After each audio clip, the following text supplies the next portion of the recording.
Thank you very much for having me over.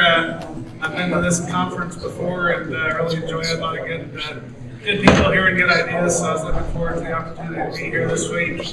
I don't know about any of you, but I knew I was kind of had when I walked in this morning. If you've ever been asked to talk at church, I get asked every once in a while. I usually tell the preacher I can talk to a group of farmers, but I don't talk in front of church. So apparently, I was thinking about that. You know, it's kind of like the rest of this program. Sometimes it's better to work with nature than against. Maybe I should be working with God a little bit more because he's showing me he's in charge. So he got me from in front of the church one way or another. So, but anyway, it's great to be here today. I want to start out just a little bit, tell you about our operation. I think the reason that's important is the way we do things, the way we approach farming and conservation and things is important to our success, I think. So I'll just give you a little bit of background.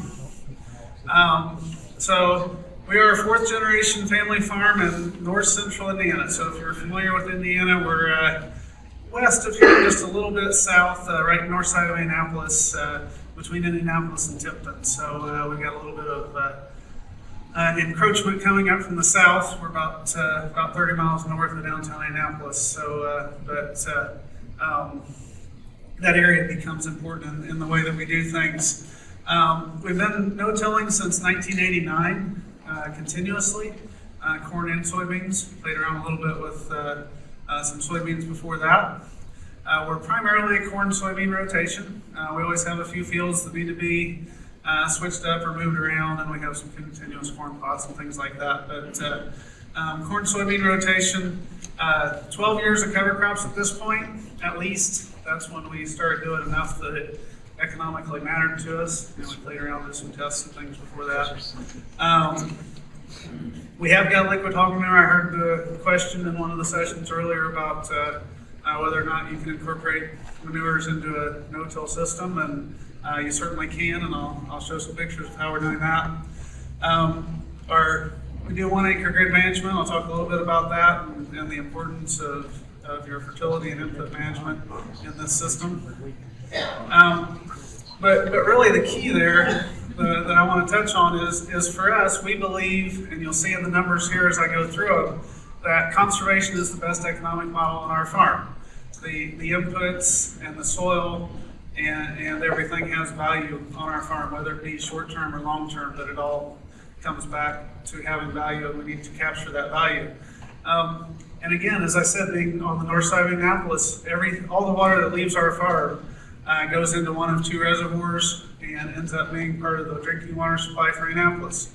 So we feel, when my kids go to school with the other kids that live around the lake and things like that, they get asked questions about why the lake's silting in, and they've got the color that it has when it rains and things like that. So we feel we have an obligation in the community to do everything that we can to make sure that we have clean water leaving our farm. We also feel that economically it's important to us that if we pay for things, we need to keep them on the farm.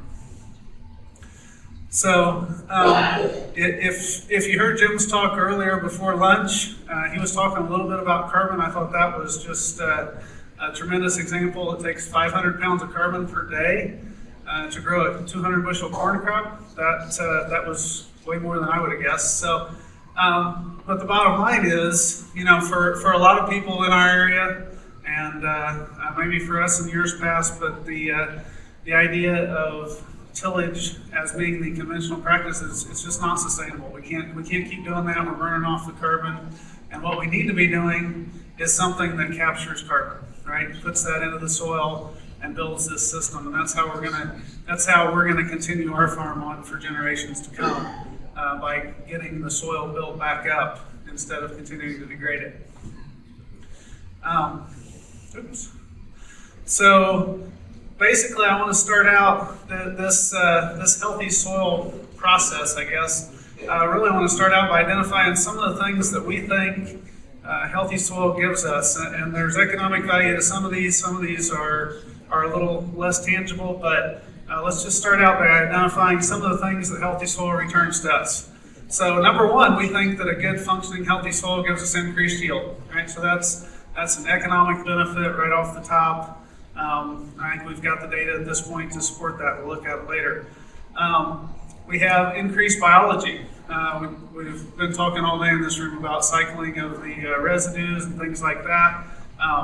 You know, the biology is really important to keeping this system functioning the way it needs to without tillage in it. Nutrient efficiency and cycling. We see great examples of that, especially in the manured areas and things like that, of holding on to those nutrients. Drought tolerance. I've got data in here to talk about how we're improving our drought tolerance, whether it be a long full season drought or a short term dry spell in the season, and how we're able to better survive that. Improved water infiltration, water holding, get that water in the ground where it falls, not all running off the hills and having the hills die in the middle of the summer. We've got improved plant health, and that comes from the diversity.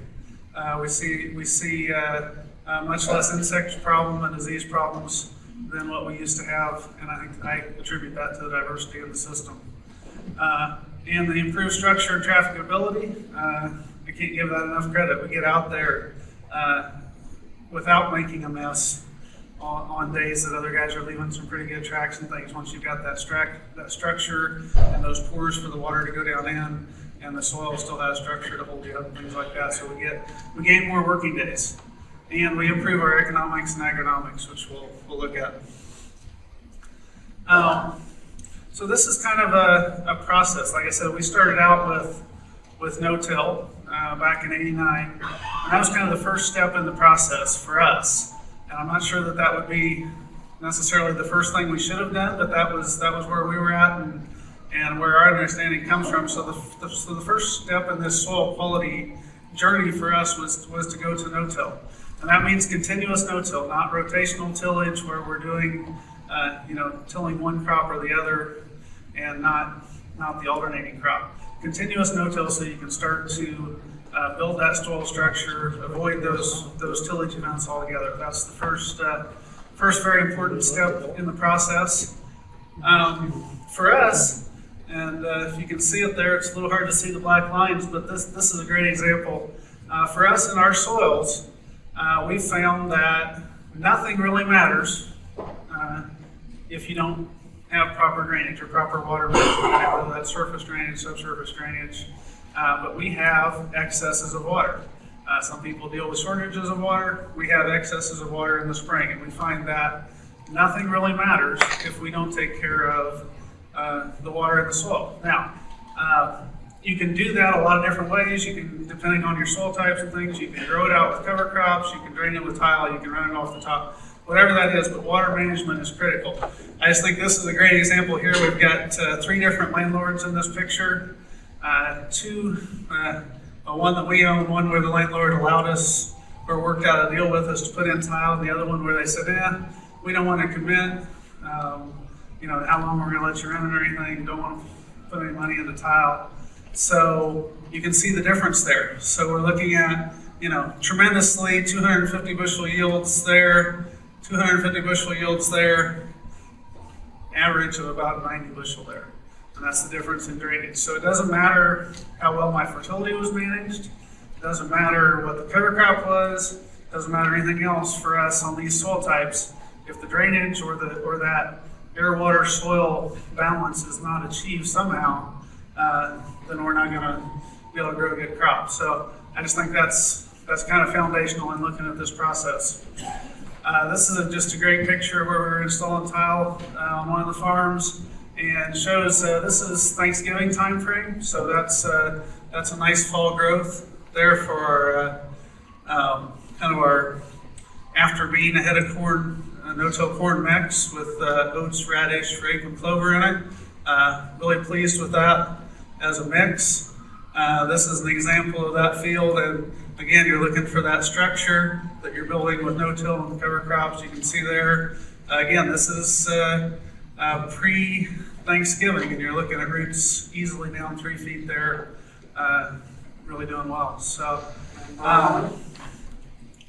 at the same time, I talked about this system. We also do 1 acre grid fertility management. And that's really important. Anybody that hasn't gone to the extent of doing some intensive grid sampling, I'm not talking about 2.5 acre grids, I'm talking about 1 acre or less. A lot of people are recommending less now. But what that allows you to do on input management with confidence, right? So when you get to sub 1 acre grids, we're looking at an 80% confidence, really is of the recommendation that we're making based on that test. We get to about an 80% level. 2.5 acre grids are at about 50% level. Larger than 2.5, you're somewhere less than that. So, you know, we've taken this management, we're replacing tillage with management. This is kind of the theme I think you'll see all the way through here. And so we're taking this this management intensively, and we're using, you know, in this case with, you know, we can adjust pH and using gypsum, things like that. But we can go right down to adjusting our seeding rates and our nitrogen recommendations and things based on CEC, based on organic matter, more than having to depend on the kind of vague soil type maps that we've got sometimes. We can get very precise with our recommendations. And again, I just think that's all important in the way you treat all of this to get the results that you want to get. The low disturbance equipment is critical, obviously. You can see there we've got our side dress bar. The Deere 2510 single disc does a great job in a no-till system. Real thing I want to show here on this one is that Manure Applicator. So that's a dragline bar with the Dietrich sweeps on it. We built that with some equip money about 15 years ago, I would say, and it's been a tremendous investment. You see the bottom right corner picture there for you guys is an area where we applied hog manure at 8,000 gallons per acre about 10 minutes before that picture. So you let that settle down. If it's done in the fall, you don't have to do anything to it. You can come right back in a no-till into it. If it's done in the spring, you may or may not have to hit it with a harrow or something, just like a Phillips harrow, just to level it out a little bit. But it is possible with the drag line with very little compaction and with those shanks to do hog manure applications with very little soil disturbance. So we kind of got this all figured out and figured out how to get our manure put on, how we wanted to manage the nutrients and the inputs, got the drainage, kind of understood the importance of it, continue to work on getting more farms drained, and got our no-till system kind of tweaked, got our planter figured out, so all of those things that go into this no-till soil health system up into the early 2000s, we were working on perfecting all of that, and then we reached a point where we said, okay, how do we keep moving forward? How do we make this happen faster? How do we make bigger improvements, things like that? That's when we started looking into cover crops and looking at how we can utilize getting more crops into the rotation and building more biomass, putting carbon into the soil is basically the goal. So, and how we wanted to be able to bring out new farms faster than what we've been able to in the past. So that's kind of where we got to looking at cover crops. And we kind of, same as I had the list earlier of what soil health does for us, this is kind of a list of, what's our goal for cover crops? Because if you're going to go out there and you're going to spend this money on cover crops, you're going to put a lot of time into getting them planted, a lot of money into seed, you're going to have to worry about terminating them. You've got to have some goals and things that you think cover crops can accomplish on your farm. One of the early ones for us was just looking at something like radishes or annual ryegrass to help remove compaction. We knew we had areas that we had compacted. You always have those, and some of them were old areas that we've just never been able to get rid of, even with inline rippers and things like that. We were getting really tired of trying to utilize steel to get rid of compaction because all it was doing was moving it deeper and breaking up the structure we had. So using the living roots as a soil repair tool to eliminate compaction has been a great benefit to us. To help us in those transition fields as we pick up new farms. When you farm this way, people tend to seek you out, especially the younger generations now that are inheriting farms and things like that. And, I'll call them Facebook landlords and things, but That's endearing, I suppose. But people that are aware of the environment, aware of water quality and things, and want you to treat their farm a certain way, we get a lot of people that seek us out and ask us to treat their farm this way. So as we get those new farms that may or may not have been treated well, have some repair to do, cover crops do it great, are really important for us in transitioning those farms into the no-till system for us. Rotational advantage, certainly. When we were stuck in a corn bean rotation, wheat is okay in our area, but it's not great. And so when we do have had wheat, it's not a very big percentage of the acres. So looking on a broader scale, we're farming close to 7,000 acres now. So we don't want to have that. We don't want to have 2,000 acres of wheat. It's just not in our plan. So to look at broadening our rotations and getting something in there to add some diversity. Of course, we wanted to take things to the next level, like I've talked about. We want to trap nitrogen from the manure crop, as well as leftover from the corn crop or the soybean crop. We've seen tremendous evidence, both in the following crop as well as in some tests and tissue tests and things we've done, that we're able to capture those nutrients that are left over and keep those in play for the next crop rather than letting them get away. Erosion control, I've got an example of that coming up next. We're not in an area where erosion is a huge problem. I'll certainly have examples of cases where we do have some erosion just even within the field that we're able to counteract. Excuse me. Of course, in the continuous corn, we always put a cover crop in between the corn after corn to help break up that cycle, trick the bugs a little bit. We want to cycle nutrients. We want to keep them from either getting away off the top with the water or getting away out the bottom. We want to have a living root intersecting any nutrient we can, holding on to that for the next crop instead of letting it get away from us. Building organic matter, just more benefits than you can list to organic matter, right? Getting the carbon in the soil as a source of energy, holding water, holding nutrients. 1% of organic matter is tremendously valuable. We want, of course, the economics again we'll talk about. And the bottom line there, Grandpa used cover crops, right? He was pretty smart, and he used cover crops. He used green manures. He understood the value of rotation, and maybe over the last 40, 50 years, we've gotten a little lazy, and it was pretty easy to grow corn soybeans. So, thinking back to things maybe that we need to revisit a little bit. So, this is just an example. I was talking about erosion. You can see here, this is not a highly erodible field. It actually has very little slope. This is one of the fields where we have a test plot with Purdue, and coming across that field, on the right-hand side, the top picture on the right-hand side is a cereal rye test strip. On the left-hand side is a no-cover test strip. Both sides, this whole field has been no-tilled for almost 20 years. And what you can see there is that where there was no topographic feature making that water go one way or another, it was just kind of that sheet erosion going on.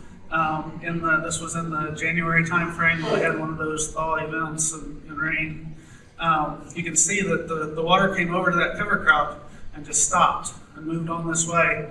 The cover crop did a great job of keeping the water from moving on in that direction. The thing that was really interesting to me in the bottom picture, same time frame, when you get to an area in the field where the topography forces the water to channel a little bit and go across that cover crop, within 60 feet there, you've got all of the sediment and things that were carried in that water deposited out into that relatively small cover crop. This is not a big 3-foot tall, lush cover crop. This is a wintertime, fairly late planted cereal rye cover crop.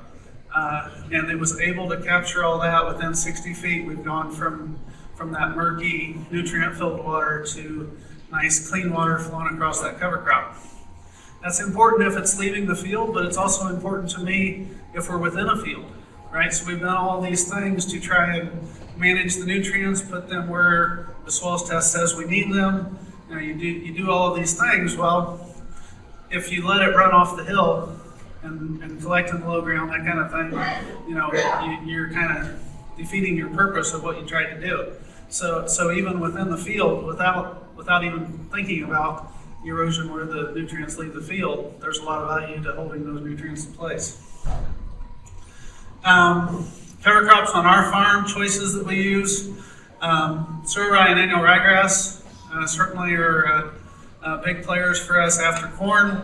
Oats, radish, clover, rape, and vetch would be generally after soybeans ahead of corn, some sort of mix with those, as well as if timing allows, we'll use some peas and some other things in the mix. I think the Sarebook was mentioned earlier as a great source. These are kind of our two situations that we see a lot of right now. So this was spring of 2016, and looking, we'll start on the left with the soybeans planted into cereal rye. That's about the height that I like to plant into it. That may have been sprayed or may not have. So we're kind of, we spray around the time of planting, depending on the weather and how things are going. So, but we don't want to spray too far ahead and have it lay down on us and get wet and things like that. You get a lot of water comes back out of these nice cover crops like that after you spray. That was probably 12, 14, something like that. And it's going to be a function of timing on this year, the way things are growing. I imagine we're going to plant into stuff a little bit taller than that. But the real key is, the worst thing I can do is get excited and spray it and then have to plant into it a week after I spray it. That's the very worst thing, because I'm laying there in a very wet, nasty situation. So I like to keep those two things as close together as possible, whether or not I'm spraying before or after. But if I'm going to spray it before I plant it, I want to be sure and know that we're going to get it planted before it lays down and gets too wet on me. So you can see nice seed bed there, great soil tilth behind that cereal rye. Bean planter works great in that situation. Then to the right is that mix I was talking about the oats, radish, rape, and crimson clover. I actually backed that oats rate down just a little bit here this fall, trying to open things up even a little bit more. And just like we've heard mentioned several times, when you put these things together, they work well together. You often don't need quite as high a rate as you might think.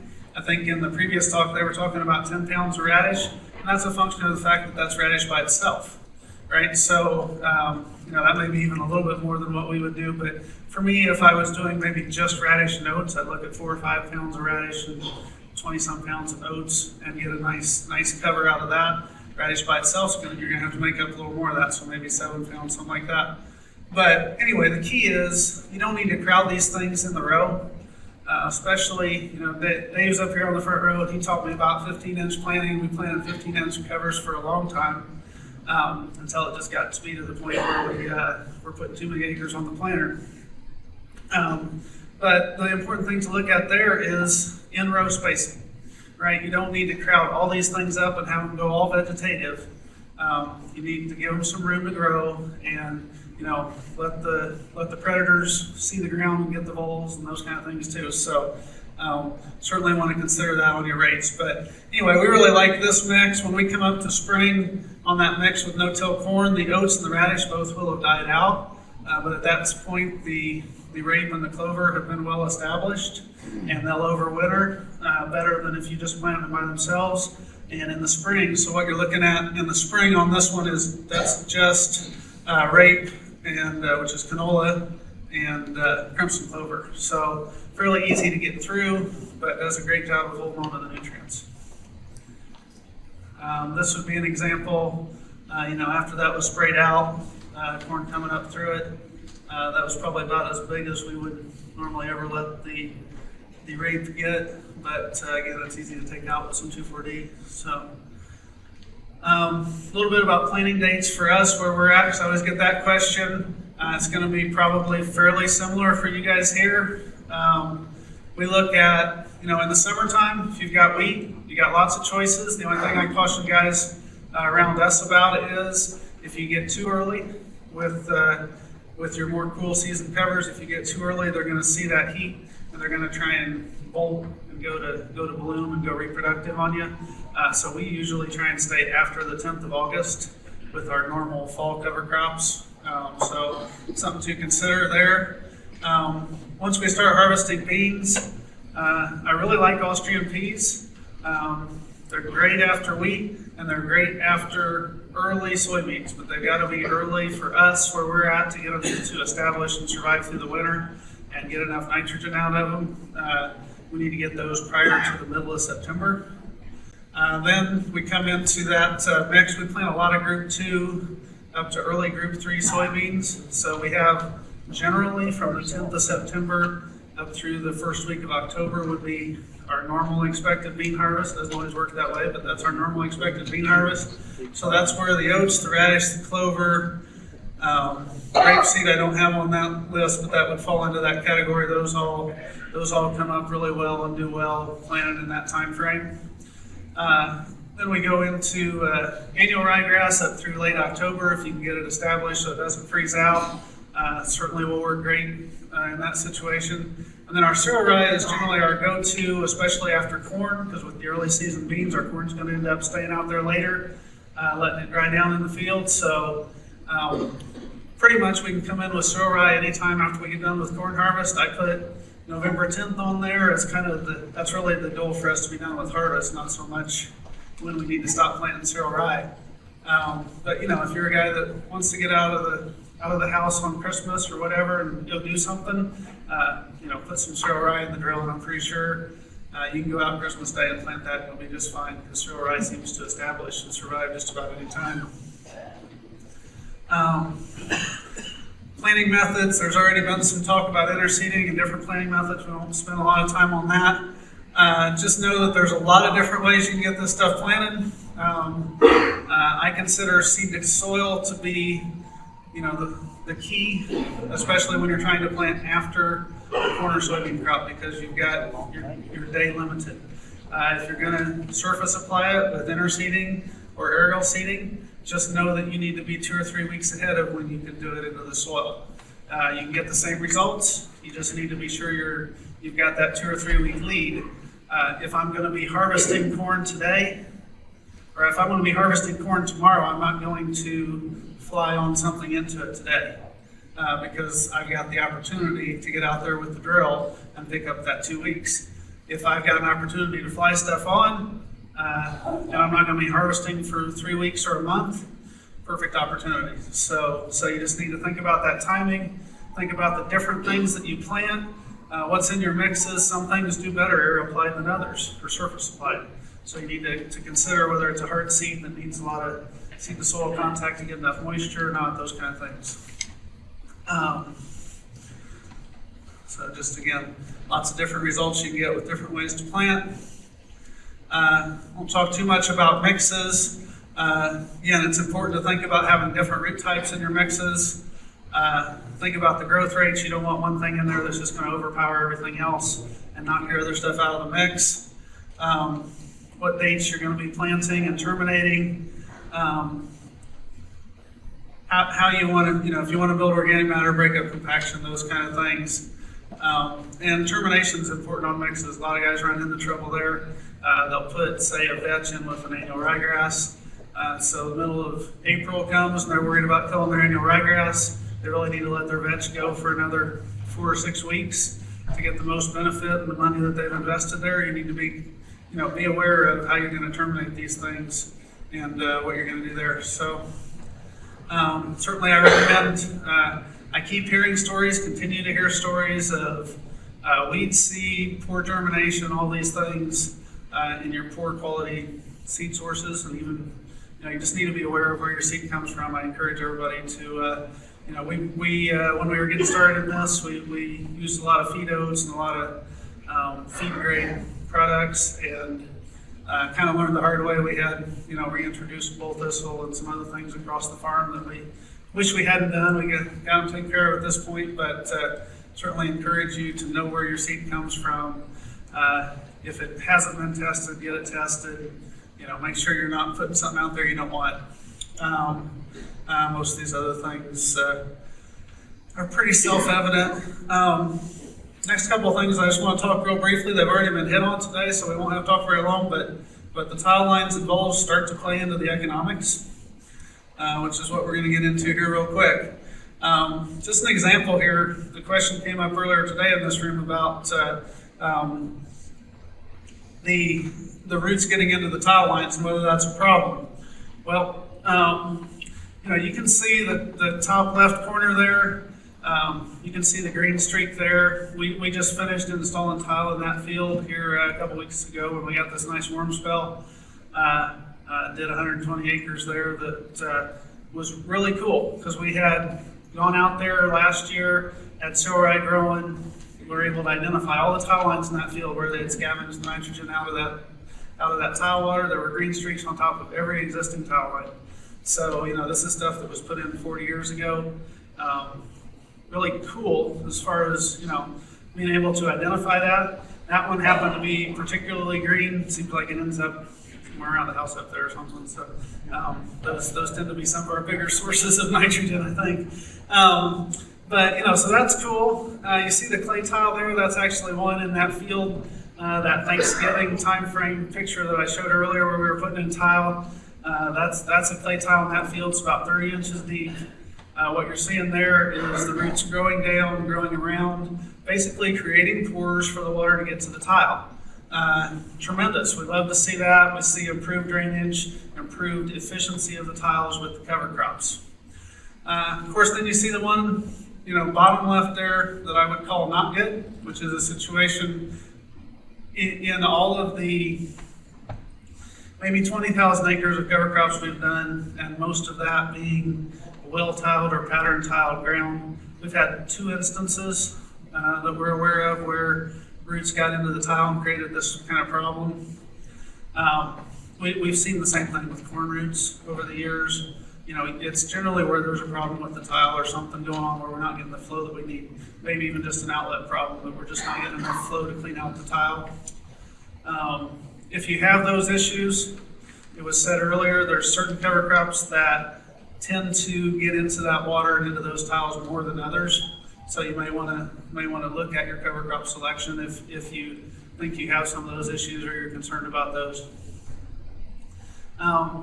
We had to talk about the voles earlier, so I don't have to educate anybody that hasn't seen a vole on what they are. But this is our plot that we're going to talk about where we're doing a lot of our cover crop research. And what you can see there is we have kind of the oats and radish in red, the no cover is not painted, and then in green and yellow we have the annual rye and soil rye. And those white areas are vole colonies, and that's where they actually kill the soybeans, right? So we've got areas out there with no soybeans, but what you can see that's interesting is that those are significantly different between the different cover crop treatments. Voles have always been a problem for us in no-till, even without cover crops, and that's evidence there. You can actually see the vole pressure is worse in the no cover crop strips than it is in the radish and oat cover crops. And I have heard this rumored, and I think this has kind of validated it for us that for some reason voles don't like radishes. And so that oat radish cover actually has lower vole pressure than the no cover. So, just my logic there is probably a good thing to have some radishes in the mix. So, but then you'll see the soil rye and the annual rye both have pressure. In that case, it appears that the annual rye is a little heavier, but I think overall we see soil rye tending to be a little bit heavier. But anyway, this will be important also as we go to the yield data for this plot later on to see what the effect was. But yeah, they are a problem and we have to deal with them, but not so much. I think that they're going to make us do a lot different. So all of that, long way around. So we're up to kind of what does this stuff cost? And I apologize, wasn't sure how big the screen would be in here. I apologize if it's a little bit hard to see. But really the orange boxes are the bottom line of what's important there. So in this case, I just took in the top section our seed costs. And so I looked at all the different mixes that we planted across all of our acreages and kind of figured out, what the cost for each of those was, and then averaged. Okay, so our average seed cost for cover crops across the whole farm was $14.27. That's straight seed cost, and that's an average. Some of the mixes were higher, some lower. We're just looking overall, that's our average seed cost. Then we also took and we have aerial seeding there for the portion that we're aerial seeded. That's real easy to figure out what that costs per acre. And then we had, for the part that we planted, in this case we were using our 1990 air seeder, and we looked at labor, we kept track of hours, we kept track of fuel use on the tractor, which is real easy to do on these new tractors now. And we kept track of repairs on that drill, and tractor hours. And we tried to figure out what the cost was for each of those. And so we averaged that out, and our total average cost per acre to plant was $11.73. One thing to point out there, if you're worried about the cost of aerial seeding, or you're worried about the cost of paying the guy with the high boy to come in, it's not a lot different when you figure the cost of your time, your fuel, your hours on the tractor, and things like that. So if you're not doing cover crops because you don't want to spend the money on an applicator and you don't have the time to do it yourself, I would encourage you, you know what, it's worth the money to pay somebody to get the cover crop planted one way or another, or work with a neighbor and pay them a fair price or whatever, but it's going to cost you about the same no matter how you plant the cover crop. So our total cost per acre to carry forward into this next spreadsheet is about $26 an acre. That's average planting cost plus seed cost. So this is going to be a little bit harder to see. The numbers are a little bit smaller. But this is where the farmer math comes in. So I try to work with economists and things like that. And bottom line is, this is our farm, the things that we've seen, the things that we think are going on. So you can discount this, and we'll talk about that. But you need to verify it on your own farm. It's really what it comes down to. But as we go through here, there's several things that we just started to try and look at our costs and how those correlated to soil health and cover crops and improvements that we're making on the farm, trying to get some sort of a value assigned to these things. So we know that we're saving P&K, and that's based on the 1 acre grid data that we've been doing 1 acre grid since '93 and looking at the fertilizer that we're using now versus what we used to use, looking at tile discharge data that comes from several different places. We know we're keeping nutrients on the farm. We know we're keeping them in play. So there's a value to be given to those nutrients for the P&K. Nitrogen, we estimate that we get about 40 pounds per acre average with these different cover crop blends, and some of that's scavenged, some of it's produced, but we get about 40 pounds per acre. Now you'll see there I have a zero value for the nitrogen. That's because as we move down through the sheet, there's a lot of things we're doing. We're crediting for building organic matter and things like that. We don't cut our nitrogen rates based on the scavenging of nitrogen that goes on with the cover crop. We are scavenging that nitrogen to build organic matter with. So in the long term, that will be coming back to us. There's a benefit to the organic matter, but we're not cutting rates. We don't want to starve the system. We want to build organic matter, and it takes nitrogen to build organic matter. So I'm not giving a dollar credit to that nitrogen savings, but I think it's worth noting that there's 40 pounds there that we're putting back into the soil that's not going out the tile into the river, into the Lake Erie Basin or whatever. So the next one is the corn yield increase. I've got there 3 years, 9 tests.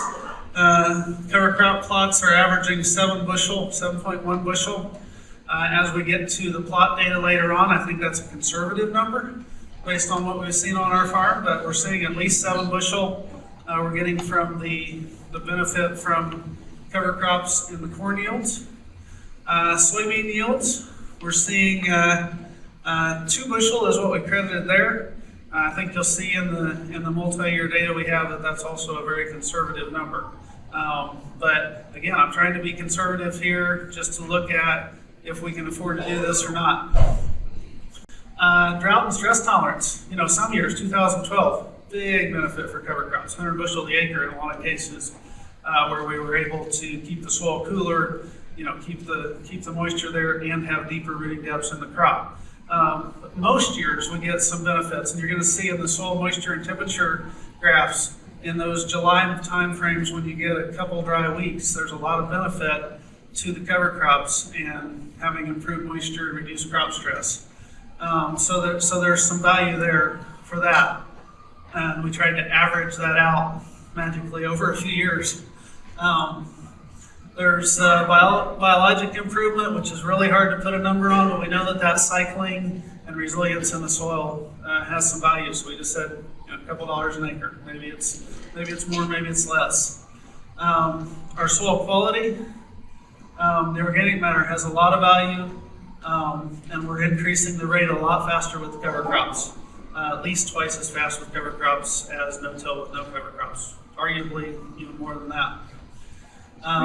Erosion reduction, we just took the 2 tons per acre that's acceptable, and I think in a no-till system with cover crops, you reduce that to almost 0. Right? So didn't try and say that that very valuable fraction that you would actually be using is worth $30,000 an acre, anything like that. We just said, you know what, ground selling for $10,000 an acre, so that's a couple dollars a ton, so it's $4 an acre. Not trying to overstate the value there, just trying to put some value. We've been talking, other programs, the CSP programs on there. We've been doing these things. We get a CSP payment based on doing these. I'd encourage anybody that is doing conservation practices to look into these programs. We're getting paid to do the right thing instead of getting paid to do the wrong thing in some cases. So I would certainly encourage you to take advantage of those programs. When you put that all together, in this case, this was 2 years ago, so we were only looking at about 3,700 acres of cover crop total. But we're looking at $376,000 worth of benefit. Now that's not benefit that I'm going to put in the bank today, right? Some of that's long-term benefit, some of that stuff that I'm doing probably with the hopes that my kids are going to get, continued benefit from improving soil quality. But a lot of it is, there's a significant portion of it that is short-term return. We had a total investment of $91,000 in cover crop seed. That comes forward from the previous sheet we were looking at on seed costs, giving us a total net economic benefit of $285,000 for growing cover crops in that year. Now, you say, that's pretty crazy, right? There's no way that it's worth that much. I don't see that much showing up on my bottom line. So I've had that argument, and as I said, these are on my farm, my numbers, and so what you have to do is think about on your farm. If you think I'm full of it, that's a 311% return on investment. Let's take it in half, okay? Say I over-exaggerated everything. So take the value in half. We're still at 150% return on investment. It's still a good investment. You still think I'm crazy? Take that in half again. If you can make an investment that's a 75% return on investment, chances are you're going to do it. So for us, every time we do this, every time we update it, we look at it again, it just gets to the point where, you know what, cover crops is one of the best investments we can make with our money. What was the bottom line number there? Yellow? So our net, $81 an acre.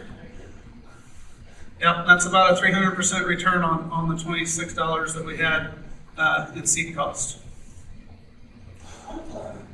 So now, just to back up some of those numbers that we were looking at, quickly going forward here.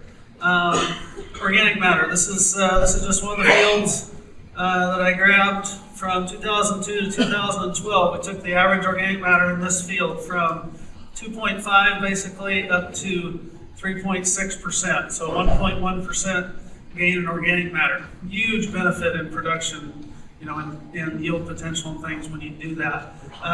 You can also notice there the range was from 1.4 to 4.0. The lighter soils are a little harder, a little slower to respond. We took that 1.4 to a 1.8. That's still on the tops of those hills. That's a big deal. And we took those good dark soils from 4 to 6. So we're actually getting back up close to what that native soil would have been. And this is after it had already been no-tilled for probably 10 to 15 years prior to this 10-year period. So this is some of our data. This is our plot that we have where we're testing all these things, looking at nitrogen rates and different covers and things. It's on a corn-soybean rotation. So 2015 was the last year it was corn. It'll be corn again this year in 2017. You can see here, it's really hard to pick out, but the important thing in the data to look at there, there's 41 strips out. This is a 100-acre field, 41 field length strips. And we have 2 reps of our different cover crop plots. So we have 2 reps of annual rye, 2 reps of cereal rye, 2 reps of oats and radish, and 2 reps of no cover. Within each of those, we have 5 different nitrogen rates. So we're looking at the responses to nitrogen with the cover crops. So that's what's represented to the left here. And the ranking in each of those cases of which one yielded the most. The important thing to note is no matter what the nitrogen rate, no matter what the cover crop, it is always better than the no cover crop.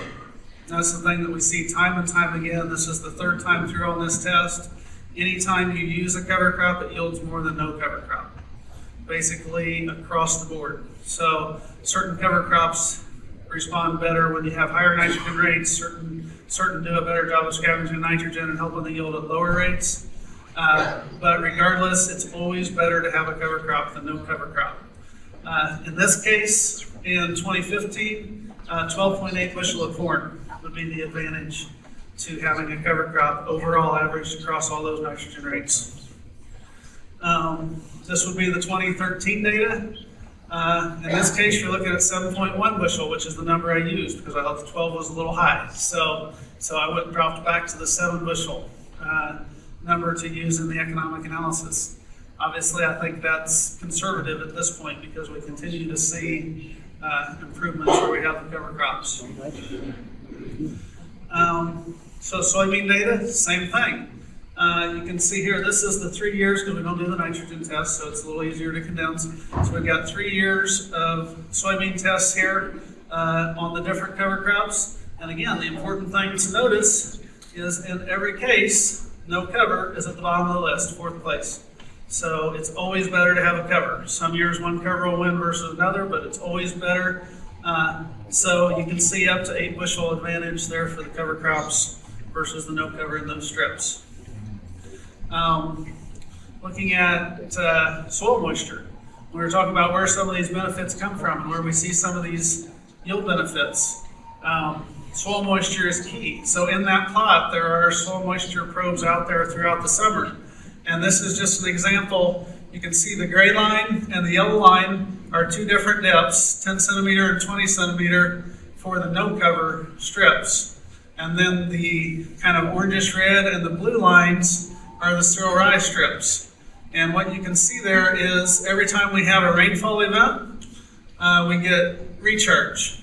So we're coming along, the no cover is drying out faster. We get a rainfall event, and the area where the cover crop was actually recharges to a higher level. And then we start back down, drying out. No cover dries out the fastest. And you just see this cycle repeat. And so what you're seeing is that we've got much less water stress going to happen, much better utilization of the water in these areas where we have cover crops. And this is July following a cereal rye cover that actually was terminated when it was about 10 inches tall. There's not really much cover left out there. This is the benefit of the water infiltration. This is the benefit of the soil structure and air exchange. We didn't have a 6-foot tall cover crop that we rolled down and made a mat. This is just a structural benefit to having the cover crops. See the same thing here going on with temperature. And to me, temperature is a big deal as far as what the plant sees and why we get the yield responses. So when you're looking at temperature here, you'll see daily basis, the temperature where there's no cover, which now, so the gray line is at the top and at the bottom. So we have much more temperature variability from night to day where there was no cover, and much more consistent temperatures where we had covers. This is a little easier to see that. This is the full month of July. So we're hitting higher highs and lower lows where there was no cover. So that plant is much happier in these areas where we had cover. This is aggregate stability. When I talked about trafficability, when you talk about how the soil structure is holding together, this is all no-till. These are just advantages to the cover crops. So you'll see the orange bar there, which is the no cover crop area, and all of the cover crop treatments having a greater aggregate stability, which would be a soil quality indicator for us there. Just an example, there's a lot of places at this point doing research, and they're all kind of seeing the same thing. Everybody's seeing some of these yield benefits to cover crops. So I'll just say in conclusion, I think there's a lot of benefits, and you got to match them to your goals. So you got to really think through what your goal is, whether it's purely economics, building organic matter, those kind of things. But you need to test on your farm, see what works, and I think soil quality is really the end goal that we're all shooting for. Not a good standard cover crops, not a no-till system. We need to come up with systems that build that soil quality. So. We got a few minutes left for questions. Yeah, I think we got plenty of questions. So, who wants to be the first guinea pig? Questions? Come on, here's questions. I should grab before that. On your soil testing, you're doing 1 acre grid at what depth? I'm running 6 3/4 inches deep, 6 cores at the kind of in an area in the center of that 1 acre grid. You're not having any stratification with no-till? Yes, I do. The question is whether it matters. So yes, I have stratification. I do believe that now that we're using the cover crops and doing some of the things we're doing, we've got so much residue moving down with the worms and so much stuff getting cycled through that root mass. We see less stratification issues now, and with keeping more moisture in the top, I've just gotten to the point where any kind of mixing that we've tried to do or any kind of banding that we've tried to do, I can't get a yield benefit, so I just decide I don't care anymore.